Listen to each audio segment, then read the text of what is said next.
can be captured by an algorithm, you can be captured by a comment section, you can be captured by praise, you can be captured by... In this special, the opening thing is to say I won an Emmy award and it means very little. Like, I kind of don't want to waste this stadium on just jokes. Because Fashion Veer is like Fashion fun. Veer, my God.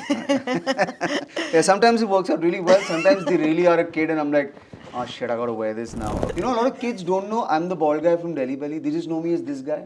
No way. Even when I do have paparazzi, they don't know what to say about me. Like, I get captioned like a pandemic. They're just like, Veer Das has returned. I think I spent 6 weeks in silence before this special. I lost my voice 6 weeks before the special. And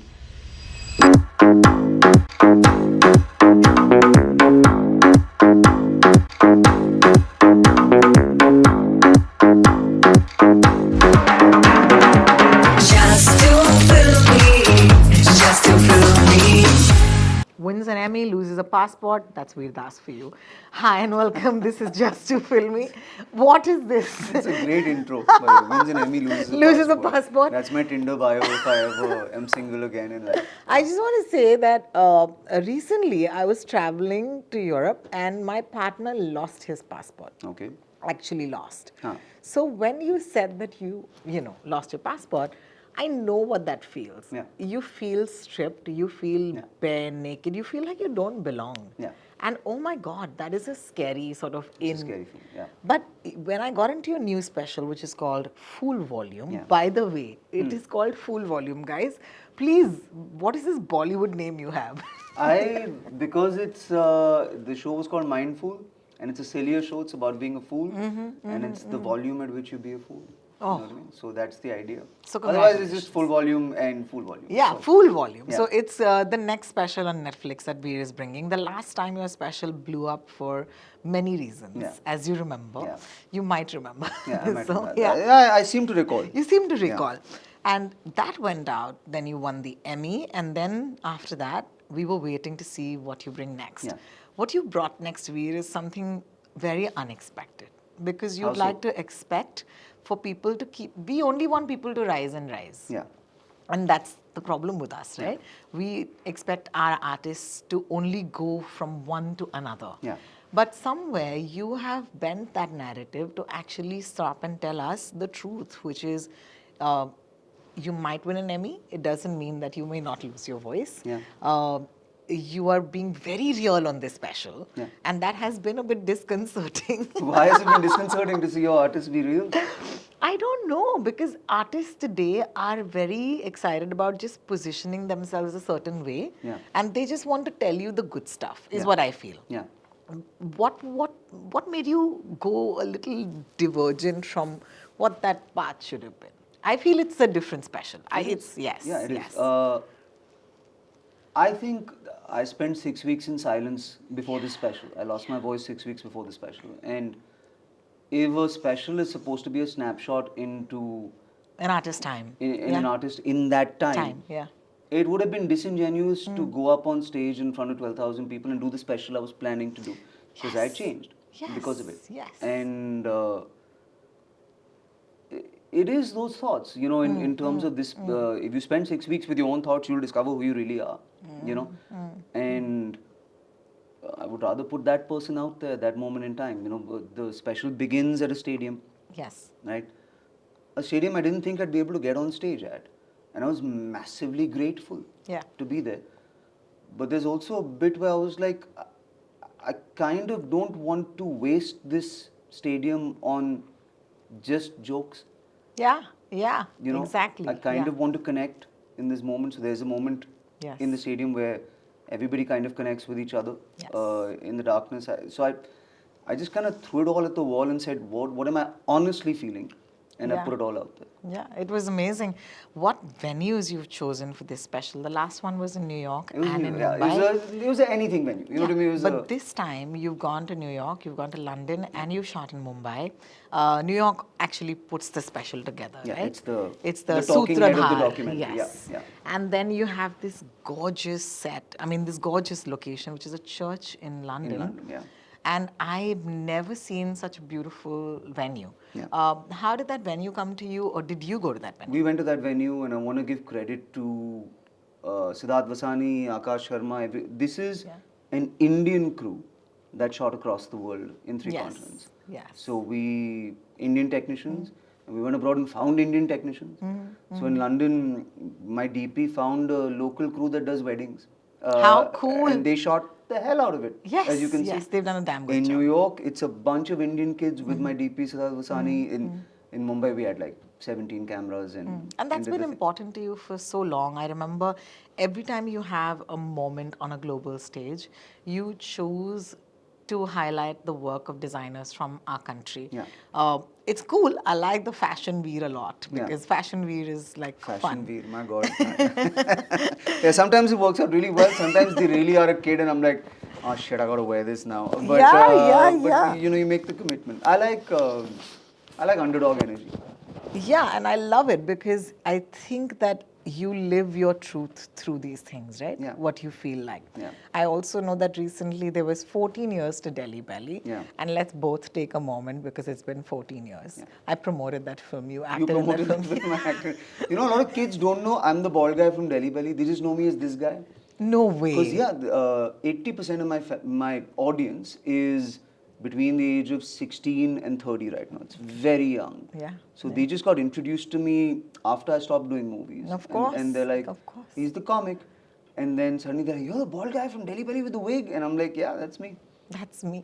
I had a moment at the gym recently because there is actually just one day in your life that you become old. Yeah. And then you stay old because then you never reverse that. So I was at the gym recently and I worked out with this girl who might have been half my age. But we're matching each other, you know, set to set, weight to weight. At the end of it, I was like, thanks, buddy. It was a great workout. And she looks me straight in the eye and says, bye, auntie. Yeah. You will. And I was like, I was just like, cool. Today is the day. Yeah, you will see how old you are in the faces of the people around you, not on your face. That's how you see it. Yes. You know. It was such a moment for me. And I feel like you've had that journey as well, right? Now it's been, what, 20 years in Bombay? 2007. So yeah, about Almost 20 years. Wow. And when you stand here at this, you know, at the release of this, what is it that, you know, has found its way into this from the 20 years? And what is it that has left you? Like, what is it the one thing that you don't do anymore in your special? Like, is there something you've let go completely? I mean, if you look at the special, there's no swag in it. There's no set. Yeah. There's no stage. Yeah. It's a Yeah. It's a inferno of people that are all red, and this is one guy with one light in the center of it. There's no set. It's the simplest production ever on a special. We took one light and we put the light in New York. Yeah. We put the light in the church. We put the light in Mumbai. And we shot a special and kind of made the light a character in the show. A little bit. Yes. So that need to dress up and dekho mera bada stage and all, I think that's all gone. I think I found my people. Do you know what I mean? Who like to consume what I do, and then they expect something different, and so you try and innovate for them. But I think that's it. So I feel very free. When you're writing, they often say that you've got to think of the one person you're writing to or for. Is there any truth in this for you as an artist or a writer? No, I think you have to write for yourself and trust that people will come along on the journey if the intent is honest. I don't think. I know many artists who are captured by their own mythology and their own audience, and that's a dangerous place to be. Yeah. You know, you can be captured by an algorithm, you can be captured by a comment section, you can be captured by praise, you can be captured by... In this special, the opening thing is to say I won an Emmy award and it means very little, that I'm not captured by it.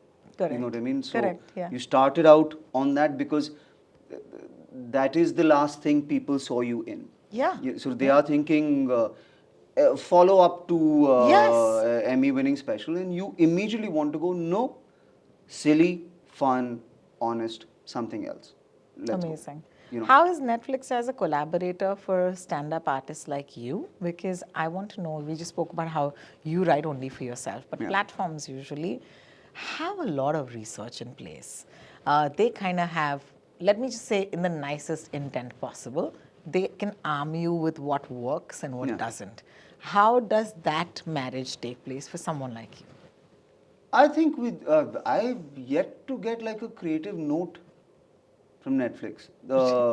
Yeah, like it's not That's a. good. I mean, That's you get good. like a trailer can be 20 seconds shorter or something like that. But Correct. there's not like a. There's no control over the special. No, I didn't have control over this special. I was silent. So Netflix was like, "How he'll do a Correct. show about joy and happiness and all of that stuff, etc." And that was the initial theme. And then usually when you go up and do a show for a taping, you're rehearsed. Yes. You've done 180 shows. And this one I couldn't rehearse. So I spent 6 weeks in silence. And then I kept rewriting it in my mind. And then I went up and it was a show about silence. It wasn't Wow. the special that we all planned. So Netflix was kind of like, it's cool. But Sure, we're going yeah. to make it all tie together, right? And I was like, Right. yeah. So we went and shot the church, and then we went and shot New York to tie it all together as Yes. well. Yes.